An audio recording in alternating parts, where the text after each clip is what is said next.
de meditar en la palabra de Dios, porque solo en ella vamos a encontrar vida, en ella vamos a encontrar sabiduría, en ella vamos a encontrar todas las respuestas que estamos buscando, ¿verdad?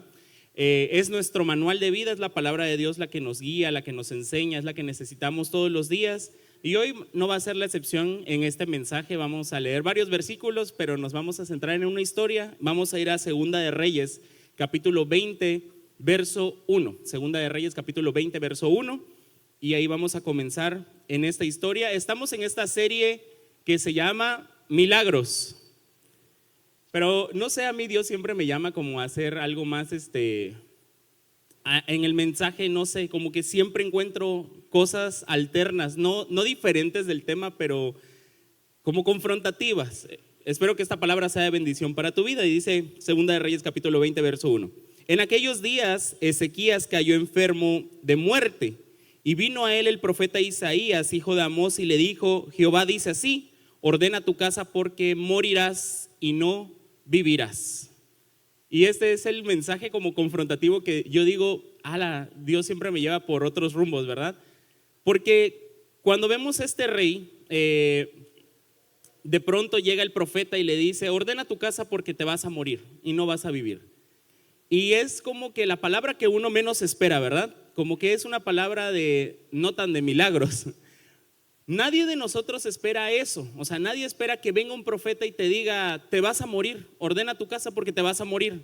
Y estamos hablando de un profeta y estamos hablando de la iglesia. Cuando uno viene a la iglesia, uno espera recibir una palabra de bendición, de ánimo, de aliento, de vamos, échale ganas, sigue adelante. Pero Dios muchas veces nos sorprende con mensajes que parecen confrontativos y tienen que hablar a nuestra vida y sacudirnos de una manera distinta para que podamos entender lo que estamos pasando. Entonces dice en esta escritura que cuando el rey se enfermó, vino el profeta y le dijo: te vas a morir. Pero qué curioso que esto le suceda a un hombre que fue un rey, un rey muy bueno. Y nos vamos a regresar un poquito en la historia a 2 capítulos antes, en Segunda de Reyes, capítulo 18, verso del 1 al 5. ¿Qué pasó cuando Ezequías comenzó a reinar? Y dice así: en el tercer año de Oseas, hijo de Elá, rey de Israel, comenzó a reinar Ezequías, hijo de Acaz, rey de Judá. Cuando comenzó a reinar era de 25 años y reinó en Jerusalén 29 años. El nombre de su madre fue Abi, hija de Zacarías. Verso 3. Hizo lo recto ante los ojos de Jehová, conforme a todas las cosas que había hecho David su padre. Él quitó los lugares altos y quebró las imágenes y cortó los símbolos de acera e hizo pedazos la serpiente de bronce que había hecho Moisés, porque hasta entonces le quemaban incienso los hijos de Israel, y la llamó Nehustán. Verso 5. En Jehová Dios de Israel puso su esperanza, y fíjate lo que dice aquí: ni después ni antes de él hubo otro como él entre todos los reyes de Judá. Verso 6. Porque siguió a Jehová y no se apartó de él, sino que guardó los mandamientos. Verso 6. Sino que guardó los mandamientos que Jehová prescribió a Moisés. Ezequías fue un rey muy bueno. Te recordarás de la historia de Acab, ¿verdad? Que alguna vez te prediqué acerca de Acab. Acab era un rey tremendo, esposo de Jezabel. Y durante la época de los reyes, después de Salomón, el reino de Israel se dividió en el norte y en el sur, y vinieron a reinar diferentes reyes. Y todos estos reyes se apartaron de Dios.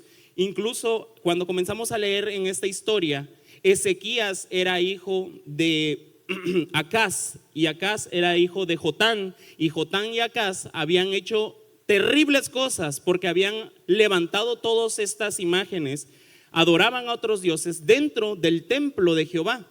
Pero resulta que cuando Ezequías comienza a reinar, derriba todas esas estatuas, quita hasta la serpiente de bronce que en el desierto muchos años antes, desde la época de Moisés, habían levantado. Y los hijos de Israel le quemaban incienso a la serpiente de bronce. Eran súper idólatras, cosa que eso no le agradaba a Dios. Pero Ezequías hizo lo recto, y dice la escritura, lo que acabamos de leer: no hubo otro rey ni antes ni después como Ezequías. Porque Ezequías fue un rey que se atrevió a hacer algo distinto y que recuperó otra vez la adoración al Señor, que volvió otra vez a alinear a todo el pueblo a hacer lo correcto y a dejar la idolatría y a dejar el pecado, y que los volvió a exhortar. Estamos ahí, ¿verdad? Hizo todo lo bueno, hizo lo correcto. Dios había agradado de él.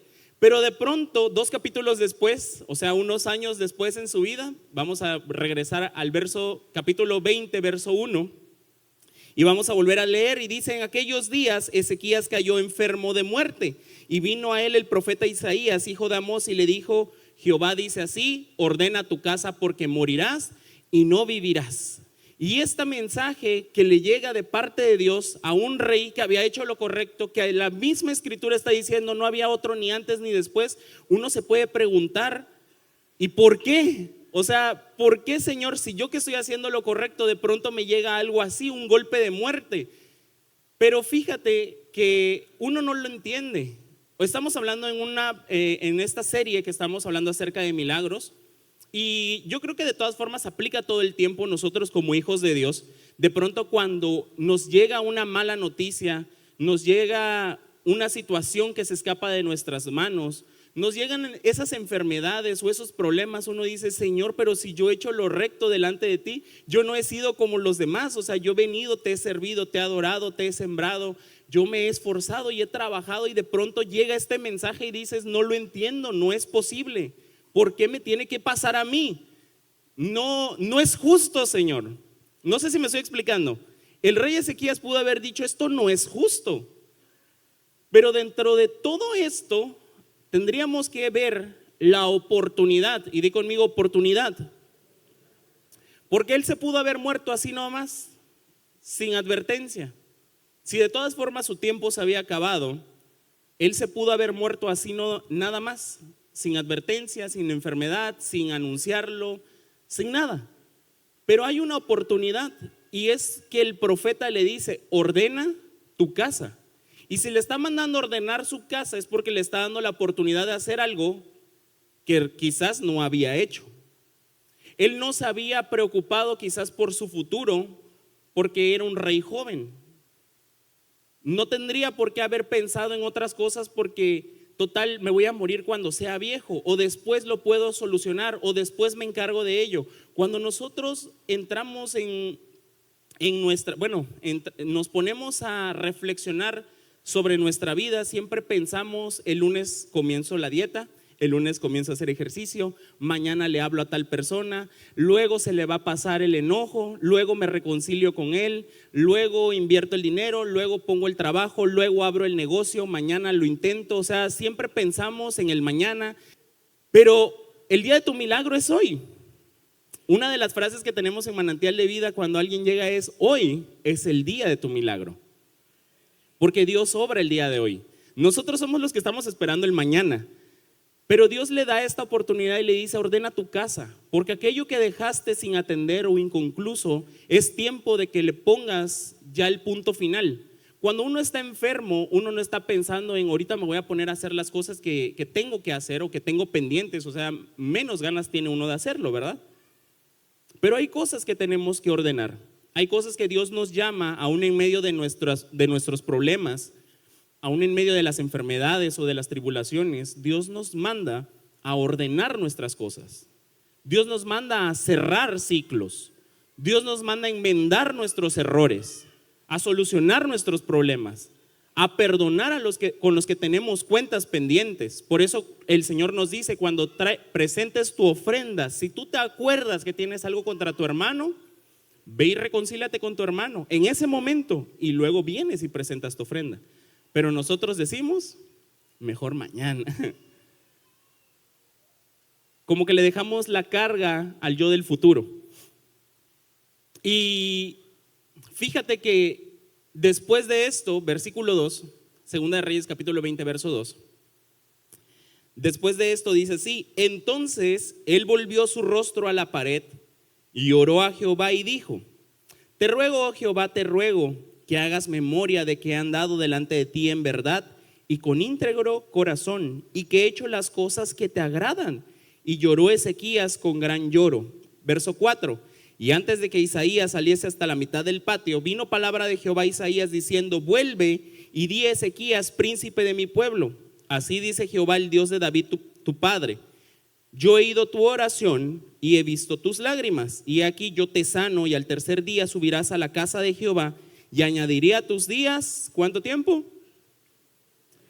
15 años, y te libraré a ti y a esta ciudad de la mano del rey de Asiria, y ampararé esta ciudad por amor a mí mismo y por amor a David, mi siervo. Fíjate lo que sucede. Cuando viene esta palabra nada agradable de parte de Dios, el rey no se pone a reclamarle a Dios. Al contrario, se voltea y se pone a orar. Llegó el profeta Isaías y le dice: dice el Señor que ordenes tu casa porque te vas a morir. ¿Cómo? Se da la vuelta y se pone a orar. Y se pone a llorar también, porque yo creo que ese mensaje no es para menos, ¿verdad? Nadie está preparado para morirse. Y nadie tiene como el anhelo de morirse. Y cuando esto sucede, el rey se voltea y le dice: Señor, acuérdate de lo que he hecho, haz memoria de que he vivido una vida justa y recta delante de ti. Y se puso a llorar, pero en la presencia de Dios, no delante de los hombres. Siendo el rey, buscó al rey de reyes. Y siendo el rey, tomó esa historia que tenía, todo lo que él había hecho, y se lo recordó a Dios y le dijo: Señor, acuérdate. Hay una palabra donde el Señor dice hay una palabra donde el Señor dice que Él hace memoria de todas nuestras ofrendas. Nosotros le podemos decir a Dios: haz memoria, Señor, de lo que hemos hecho. No para torcerle el brazo a Dios, sino para con más seguridad poderle pedir algo. Es como un hijo que con su padre sabe que le puede pedir, porque Dios es padre, ¿verdad? Y un hijo puede venir con su padre y decirle: papá, mira, yo te pido que me compres no sé qué, no sé las cosas que anhele, ¿verdad? O que quiera.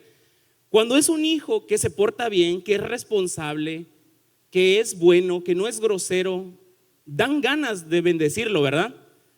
Tiene carta de recomendación, tiene seguridad para pedir, porque tú dices: bueno, hasta más ganas me dan. Pero si es un hijo malcriado que te está haciendo un berrinche, que es irresponsable, que no tiene buenas calificaciones, que se porta mal todo el tiempo, o sea, no te dan ganas de premiarlo. Y aunque uno quisiera, uno piensa: si lo hago, hasta un mal le estoy haciendo. No sé si me explico. Y lo mismo sucede delante de Dios. O sea, Ezequías con toda seguridad fue y le dijo: Señor, haz memoria de que yo he andado rectamente delante de ti. Pero si él hubiera sido un rey malo, le hubiera pedido a Dios de todas maneras. Pero creo que con esta carta de historia, o con esta carta de recomendación, o con esto que él ya había vivido, con más seguridad le pudo haber dicho a Dios: Señor, haz en mi vida un milagro. Nosotros venimos a pedirle a Jesús por un milagro, y Jesús no hace excepción de personas. Los milagros no están condicionados a que nosotros seamos buenos. Los milagros ocurren porque Dios es bueno. No sé si me explico. Dios es bueno y Dios hace en nuestra vida muchos milagros, pero todavía Dios obra con más alegría y se mueve más cuando uno tiene fe. Y cuando uno le puede decir: Señor, recuerda que yo he hecho lo correcto y he confiado en ti. No, pues con más gusto voy a hacer algo por ti, porque Él es un padre, porque Él nos ama. El milagro no está condicionado, pero definitivamente tener una historia de rectitud nos lleva más cerca a abrir la puerta de bendición que Dios tiene para nosotros. Por eso la Biblia nos habla constantemente de que las ventanas de los cielos, la puerta del cielo se abre cuando nosotros le creemos a Dios, cuando ofrendamos, cuando diezmamos, cuando le servimos, cuando le alabamos, cuando amamos al prójimo, cuando hacemos esas obras que nos reflejan la imagen de Jesucristo. No sé si me estoy explicando con esto. O sea, eso definitivamente va a abrir la ventana y la puerta de los cielos para que seamos sobreabundantemente bendecidos. Y aun cuando no lo hemos hecho, por su amor, su gracia y su misericordia, Dios también obra en nuestra vida. Pero qué bonito sería que ya tuviéramos ese historial. Ahora, hay un antes. Esta prédica se llama: restaura tu pasado, establece tu presente y asegura tu futuro. Restaura tu pasado. Porque el rey tenía un pasado bueno, y con este pasado, con esta historia, tuvo acceso a la bendición y a la respuesta inmediata de Dios. Por eso el profeta no había terminado de salir cuando Dios le dijo: regrésate y dile que le añado 15 años. ¿Estamos ahí? Tenía una carta ya de recomendación, de presentación de todo lo que él había hecho. Ya había hecho lo bueno. Ahora, la pregunta sería en nuestra vida: ¿nosotros tendríamos esa confianza para pedirle a Dios el milagro por el cual estamos orando o las peticiones que le hacemos? ¿Hemos hecho lo correcto delante de Dios para decirle a Dios: Señor, acuérdate y haz memoria de mis ofrendas, haz memoria de mi servicio, haz memoria de las veces que yo te he honrado, que te he bendecido, que he ayudado, que he hecho esto y que he hecho el otro? Quizás me puedan decir algunos, tal vez sí, tal vez no, y no sientas tanta seguridad o tanta confianza. Pero yo te quiero dar una promesa de parte de Dios en 2 de Corintios 5:17, cuando tú no conocías a Cristo, porque a lo mejor tú dices: Señor, es que quizá yo no pueda pedirte de esa manera porque mi pasado ha sido vergonzoso y ha sido malo. Pero 2 de Corintios 5:17 dice: de modo que aquel que está en Cristo nueva criatura es. Las cosas viejas ya pasaron y todas son hechas nuevas. Y es que cuando Jesús llega a nuestra vida, borra ese pasado y nos da una nueva oportunidad. Y a lo mejor tú me digas: yo no tengo la historia que tenía Ezequías, yo no podría decir, yo necesito un milagro, pero yo no le puedo decir a Dios que mire mi pasado, porque mi pasado es una basura. Pero ¿qué crees? Que Dios puede restaurar tu pasado. Y Dios te hace un llamado a ti, te dice: ordena tu casa. No te está mandando a que te mueras, pero viene el profeta y te dice: ordena tu casa. Porque te mueras ahora o te mueras en 20, 30, 40 años, de todas formas tienes que ordenar tu casa. Porque hay cosas que has dejado de hacer o hay cosas que no has atendido y que es necesaria que comiences a atender. Amén. Así que restaura tu pasado. Establece tu presente. Llega el momento del milagro y vamos a volver a leer ahí en donde estábamos en Segunda de Reyes, en el verso 20, en el versículo 5. Y dice así: y vuelve y di a Ezequías, príncipe de mi pueblo: así dice Jehová, el Dios de David tu padre: yo he oído tu oración y he visto tus lágrimas, y aquí yo te sano. En el tercer día subirás a la casa de Jehová y añadiré 15 años. Fíjate, ese es el primer milagro. Y luego sigue diciendo: y te libraré a ti y a esta ciudad de mano del rey de Asiria, y ampararé esta ciudad por amor a mí mismo y por amor a David mi siervo. Lo siguiente es que Dios le está prometiendo seguridad y paz. Porque te vuelvo a repetir, en el reinado de Ezequías, el pueblo de Israel se había dividido en dos: estaban el norte y el sur. Y todos los reyes que vinieron después de Salomón, que dividieron el reino, créeme que no hacían lo correcto delante de Dios. Y constantemente volvían a pecar porque la envidia los había separado de la presencia de Dios. Y hacían lo malo y hacían lo malo. Y es el tiempo en el que vienen los profetas a volver a hacer que el pueblo de Dios se arrepienta y vuelva otra vez a la adoración. Porque ellos tenían un solo reino, pero el pecado hizo que el reino se dividiera en dos. Y un reino dividido, dice la escritura, que es asolado. Una casa dividida contra sí misma es asolada. Lo primero que hay es una división y después viene la conquista, porque alrededor del pueblo de Israel, tanto del reino del norte como del sur, dos grandes enemigos que ellos tenían eran Asiria y Babilonia. El rey de Asiria estaba luchando contra ellos y esa era una de las promesas que Dios le dice: yo te voy a proteger de la mano de Asiria. Pero también Babilonia estaba luchando contra ellos porque querían conquistar el territorio que tenía Israel. Y eso lo podemos ver cuando después son conquistados, porque al final realmente son conquistados, se divide el pueblo y después lo pierden todo. Y lo podemos ver, por ejemplo, en el libro de Esther. Cuando Esther llega a ser reina, ellos estaban bajo el dominio de Asiria. Cuando Daniel es llevado cautivo a Babilonia, ya estaban bajo el gobierno de Babilonia. Entonces son cosas que podemos ver después en otros libros e historias de la Biblia.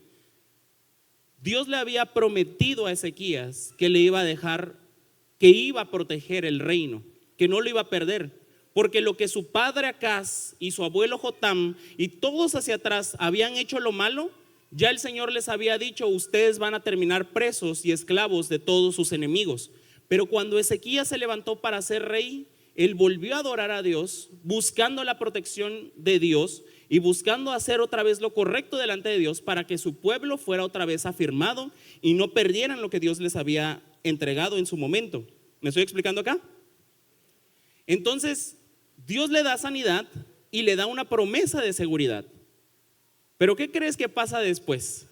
Vamos a seguir leyendo, nos quedamos en el 6, vamos a saltar al versículo 12.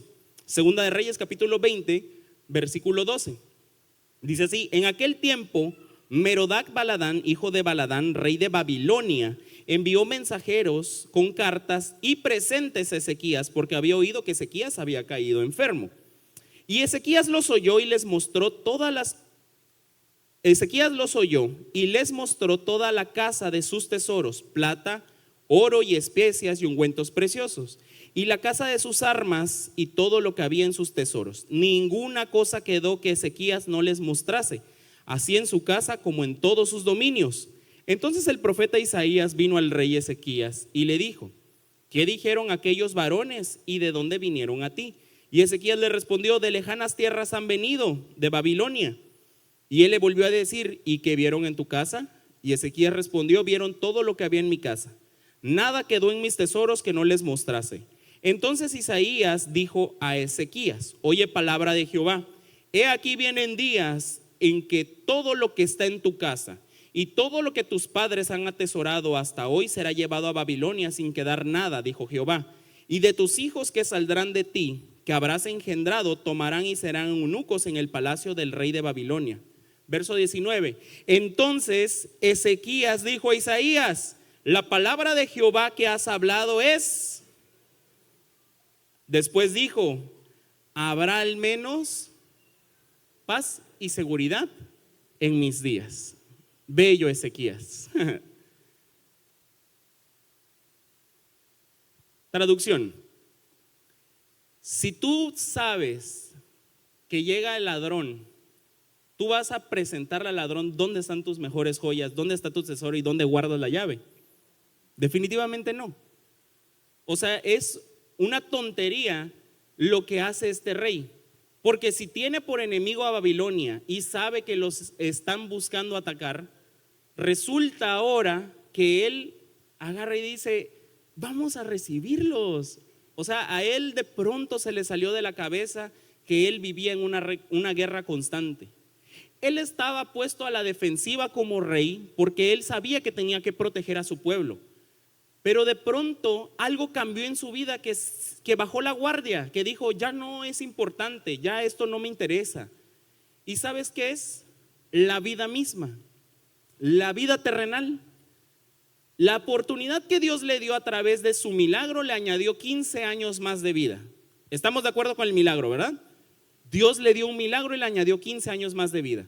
¿Qué pasó en Ezequías? Una persona que está cerca de la muerte, que se salva, ¿cuál es su reacción después? Wow, sané, yo ahora voy a cumplir todos mis sueños, voy a hacer lo que nunca me atreví a hacer, y comienza a vivir lo que jamás había vivido. Yo no me había dado cuenta que podía ser tan feliz, que podía hacer esto, que podía hacer lo otro. ¿Cuánto tiempo lo he desperdiciado? Me he estado esforzando por esto, me he estado esforzando por el otro, y de pronto la vida se vuelve como de color de rosa. No sé si me explico. De pronto como que ya nada tiene significado, ya nada tiene valor, y uno comienza a vivir con ese pensamiento de que, ay, pues si la vida solo es una y hay que vivirla. Y de pronto se hace muy común también escuchar como, bueno, si solamente hay una vida, pues a tomar y a vivir y a drogarse y a festejar, porque de todas formas nos vamos a morir. Pues hay que disfrutar la vida. ¿Para qué se priva uno de todo eso? ¿Para qué te privas de hacer, de besar, de amar, de tener relaciones, de irte a las fiestas? O sea, ¿por qué te privas de todo eso si al final solamente hay una vida? ¿Alguna vez lo han escuchado? ¿Verdad? Pero hay gente que vive con esa mentalidad de que la vida solo es una y hay que aprovecharla, hay que disfrutarla porque se va a acabar. Hay que aprovechar el momento, hay que amar, hay que vivir la vida loca. Y no nos damos cuenta de que eso es algo muy egoísta, porque a veces solo pensamos en el yo. lo que yo quiero, lo que yo necesito, lo que a mí me hace feliz. O sea, a mí no me importa si yo con mi vida te lastimo, lo que importa soy yo. Y este fue el pecado que tuvo Ezequías, perdón. Este fue el problema de Ezequías, porque cuando el profeta le dice, mira en el verso 18, Segunda de Reyes, capítulo 20, verso 18. Y de tus hijos que saldrán de ti y que habrás engendrado, tomarán y serán eunucos en el palacio del rey de Babilonia. Si alguien te dijera a ti que tus hijos van a ser eunucos, ¿sabe lo que es un eunuco, verdad? Alguien que es castrado por completo para que no tenga relaciones sexuales con una mujer y queda al servicio de otra persona. Eso pasaba en los tiempos de la Biblia, eran eunucos. Y Dios le está diciendo, tus hijos que saldrán de ti van a ser eunucos, van a ser castrados y van a ser sirvientes de tus enemigos. De aquellos a los que le abriste la puerta, allá van a llevarlos de sirvientes. ¿Y qué crees que dijo Ezequías? Bueno, ¿qué acabamos de leer que dice Ezequías? Bueno, si es la palabra que Dios ha hablado, pues qué buena, ¿verdad? Ay, ¿por qué no dijiste eso cuando te dijo el Señor que te ibas a morir? ¿Sí o no? Llegó el profeta y le dijo, te vas a morir, ordena tu casa porque te vas a morir y no vas a vivir. ¿Y qué hizo Ezequías? Se volteó y se puso a orar y a llorar, porque le competía a él. Pero cuando el profeta le dijo, tus hijos van a ser castrados y van a ser esclavos de tus enemigos, pues si es la palabra que Dios habló, es buena. Qué egoísta. ¿Por qué no oró con la misma intensidad cuando le había tocado a él? ¿No podría Dios haber cambiado de opinión también o haber hecho algo diferente? Lo único que revela es el corazón egoísta que muchas veces tenemos. Porque nosotros le pedimos a Dios un milagro y le decimos, Señor, yo quiero que tú hagas en mi vida y que esto y que el otro y que la wash and wear. Y a veces esos milagros que estamos pidiendo en realidad son deseos egoístas que tenemos. A veces nos clavamos más en oraciones por lo que nos pasa a nosotros mismos, en lugar de preocuparnos también por lo que pasa a nuestro alrededor, lo que necesita nuestra familia. No sé si me estoy explicando. Oramos con más fervor, con más pasión, con más llanto y sufrimiento por cosas tan banales, o tal vez no tan banales, pero realmente más egoístas, que por otros sucesos en nuestra vida que también son importantes. Y eso fue lo que le pasó al rey. Tenía la oportunidad de cerrar con broche de oro su reinado, porque había sido un buen rey que había hecho lo correcto delante de Israel. Si Dios le dijo, ordena tu casa porque te vas a morir, era porque él no tenía hijos. En todos esos años Ezequías no había tenido hijos.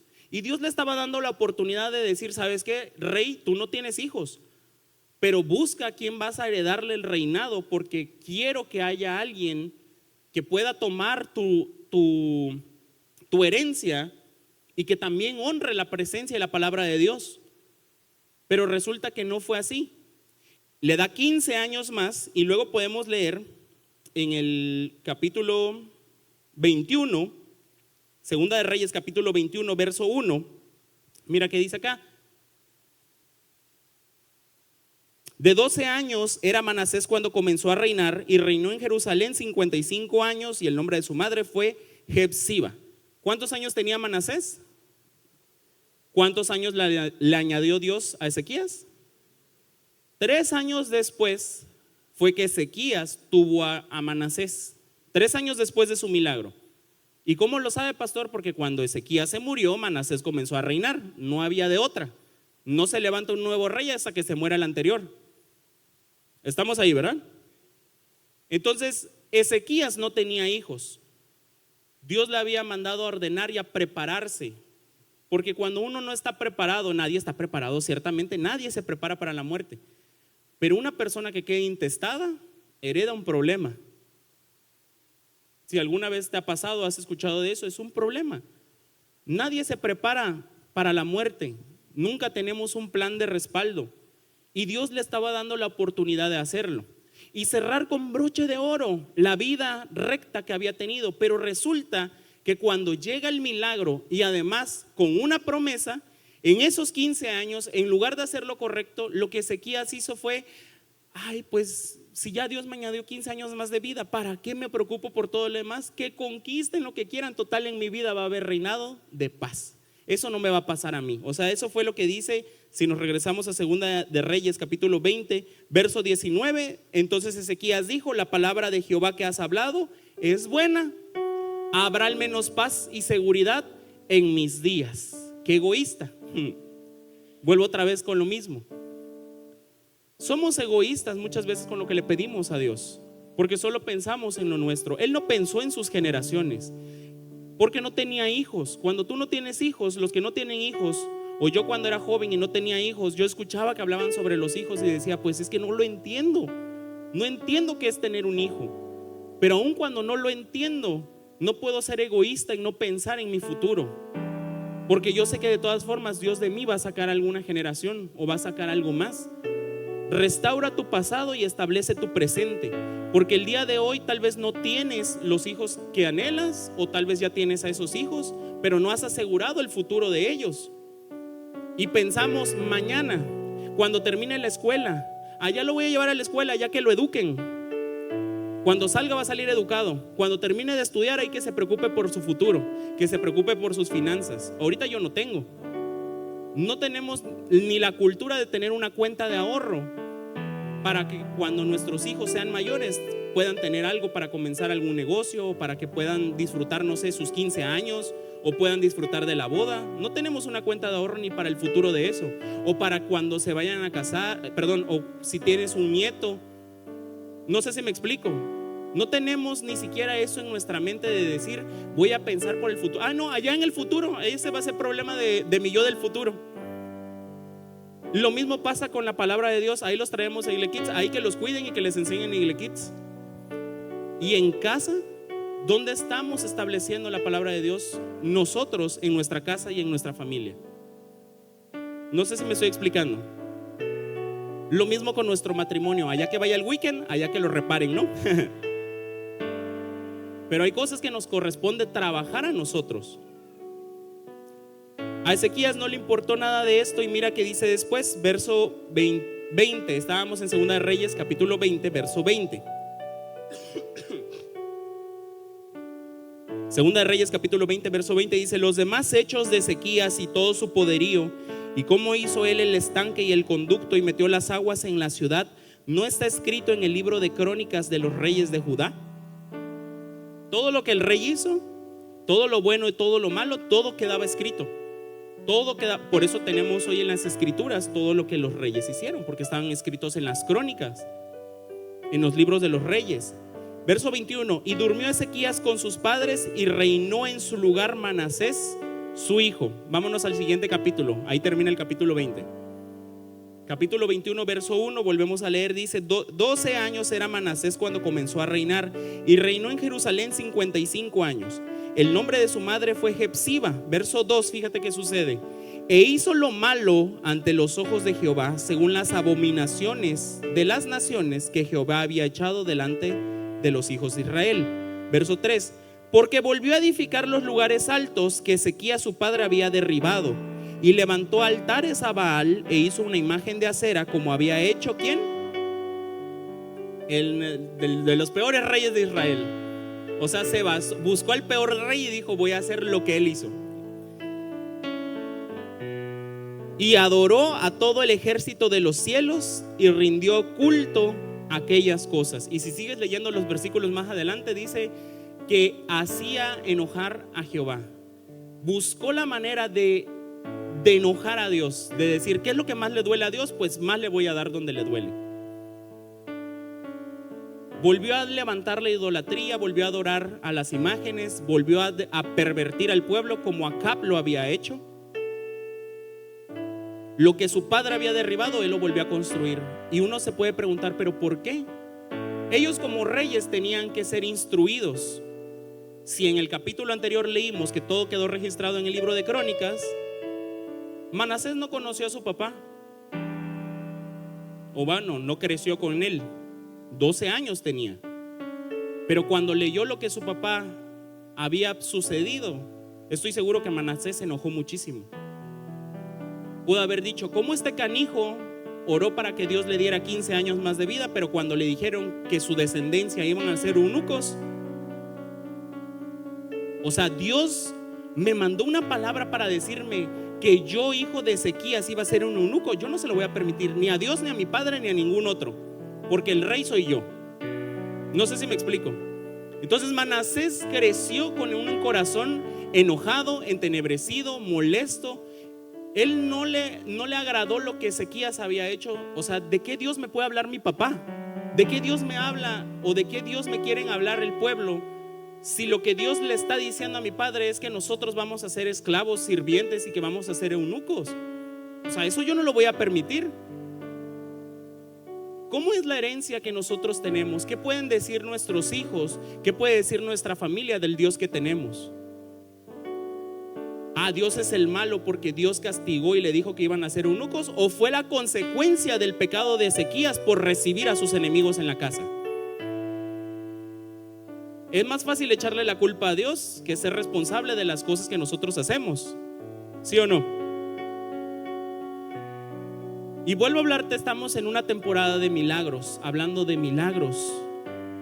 Dios es grande y bueno y es misericordioso, y Dios puede hacer el milagro por el cual tú estás orando. Pero también te hace un llamado, una exhortación y te dice: ten cuidado de lo que estás pidiendo, porque al final de cuentas tú puedes recibir tu milagro, pero ¿qué vas a hacer con ese milagro? ¿Se trata solo del presente o se trata de asegurar tu futuro? ¿Qué le estás pidiendo a Dios? Porque le puedes estar pidiendo por salud, por vida, porque te extiendan los años. Al final Ezequías se tenía que morir. Todos nos vamos a tener que morir. Pero ¿de qué manera estamos viviendo? Porque abrazamos la vida terrenal como si fuera eterna. Por eso el Señor Jesús, Cristo, vino y murió por 3 razones. Jesús vino a la tierra para salvarnos. Jesús vino a la tierra y dice su palabra: por sus llagas hemos sido nosotros curados. Jesús vino a morir y vino a presentar su sangre para que nosotros podamos pedir por la sanidad, porque la enfermedad no es un propósito de Dios. Dice la escritura que Él se hizo pobre para que nosotros fuéramos enriquecidos, porque su propósito tampoco es que nosotros vivamos en pobreza o en miseria. Su palabra nos habla constantemente de las riquezas conforme a sus riquezas en Cristo Jesús. Pero esas solamente son las añadiduras de la vida terrenal, porque al final Jesús vino a morir para que nosotros tuviéramos vida eterna, porque la vida eterna solamente es por la fe. Si tú confías en el Señor, si tú crees en Jesús y lo confiesas como tu Señor y Salvador, tú tendrás vida eterna en el cielo. Ese es el principal objetivo de Jesucristo. Pero a veces desviamos la visión de Jesús, dejamos de ver a Cristo, dejamos de ver la vida eterna y nos empezamos a centrar en lo terrenal, en que: ay Señor, yo necesito finanzas, ay Señor, yo necesito sanidad, ay Señor, yo necesito restauración. O sea, todo lo que necesitamos, y Dios te dice: yo sé todas las cosas que necesitas, pero no olvides que esta vida solo es temporal y pasajera, porque todo esto va a pasar, pero mis palabras no van a pasar. Cierra con broche de oro tu vida, por tu paso por la tierra. Vive, disfruta, sé bendecido, sé sobreabundantemente bendecido, pero no dejes de poner la mirada en Cristo. No dejes de sembrar en el cielo, donde ni el polvo, ni el hollín, ni los ladrones tomarán lo que has sembrado. Pero la mirada siempre en Cristo. Y en la tierra Jesús puede hacer esos milagros. Dios va a hacer tu milagro, pero asegura tu futuro. Establece tu presente y asegura tu futuro.